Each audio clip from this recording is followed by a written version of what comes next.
Bueno, el día de hoy vamos a hablar sobre el comportamiento del líquido corporal y edema. Muy buenos días, mi nombre es María Belén Áñez y en esta oportunidad voy a exponer sobre el comportamiento del líquido corporal y su regulación.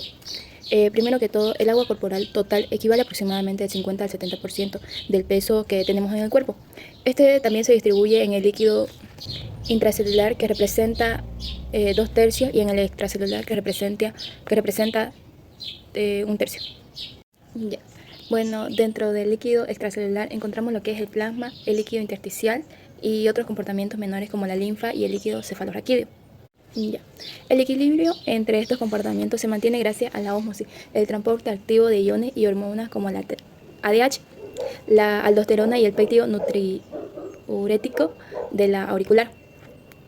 También, cuando existe una alteración, se produce el edema, que es la acumulación anormal de líquido en el espacio intersticial. Esto también puede deberse al aumento de la presión hidrostática, disminución de la oncótica, aumento de la permeabilidad capilar o también de un bloqueo linfático. Esto también puede ser clínicamente generalizado. En conclusión, la regulación de los líquidos es esencial para mantener la ósmosis y el buen funcionamiento celular. Como segundo tema, voy a explicar la anatomía funcional del riñón. Sabemos muy bien que el riñón está formado por dos regiones principales, como la corteza renal, donde se encuentran los glomérulos y los túbulos proximales, que estos serían los distales, y la médula renal, que contiene las asas de Henle y los túbulos colectores. Estas estructuras se organizan en pirámides renales que drenan hacia las cálices del pelvis renal, y finalmente que es al uréter. La unidad funcional del riñón es la nefrona, compuesta por los crepúsculos renales y los túbulos proximales, que es el asa de Henle, el tubo distal y el colector. Existen nefronas cartilares encargadas de la función general y las yuctamedulares, que permiten concentrar la orina.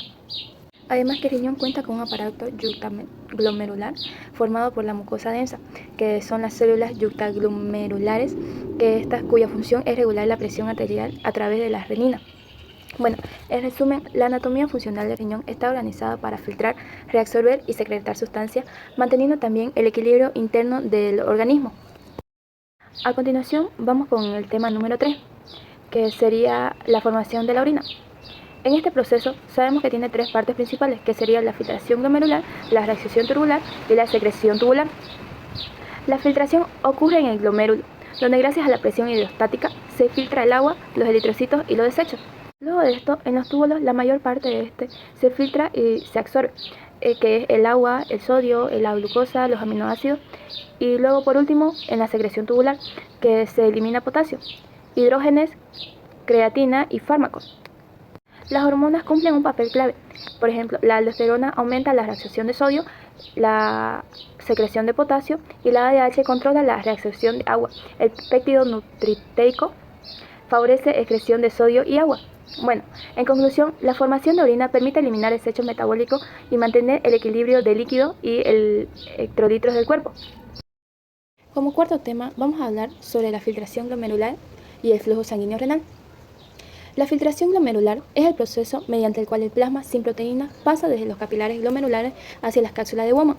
Su valor normal aproximadamente se dice que es de 125 mililitros por minuto, lo que equivale a 180 litros por día. Las presiones que intervienen son la presión hidrostática glomerular, que favorece la filtración, la presión oncótica y la presión de las cápsulas de Bowman, que se oponen. El resultado es una presión netamente de filtración cercana a 10 milímetros de mercurio. El flujo sanguíneo renal presenta entre 20 a 25% de gasto cardíaco. Este se regula mediante el mecanismo intrínseco, como el miogénico y la retroalimentación tubuloglomerular, y mecanismo intrínseco, como el sistema nervioso simpático y el sistema renina-angiotensina-aldosterona. Como conclusión tenemos, tanto la filtración como el flujo sanguíneo renal son procesos esenciales para la depuración de la sangre y la regulación de la hemostasis. Bueno, ahora como tema número 5 tenemos lo que es la concentración y dilución de la orina, así como la regulación de la ósmosis y el sodio.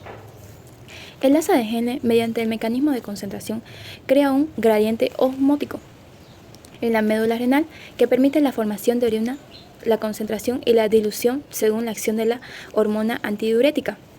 Cuando la ADH está presente, el conducto colector se vuelve permeable al agua. Se reabsorben más líquidos y se forma una orina concentrada, que esto puede alcanzar hasta 1200 milimoles por litro. En ausencia del ADH, el conducto colector es impermeable al agua y la orina es diluida de un 50 miliosmoles por litro.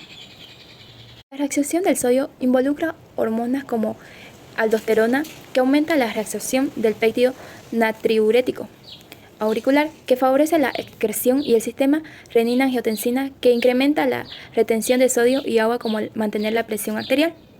Bueno, como conclusión tenemos la capacidad del riñón para concentrar o diluir la orina es vital para mantener la osmolaridad plasmática y el equilibrio hidroelectrolítico.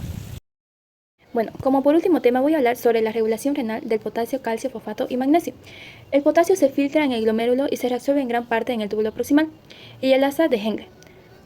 Su secreción ocurre principalmente en el túbulo distal y el colector, regulada principalmente por la aldosterona y el nivel de plasmático de potasio. El calcio se reabsorbe de un 65% en el túbulo proximal y en 20% en el asa de Henle.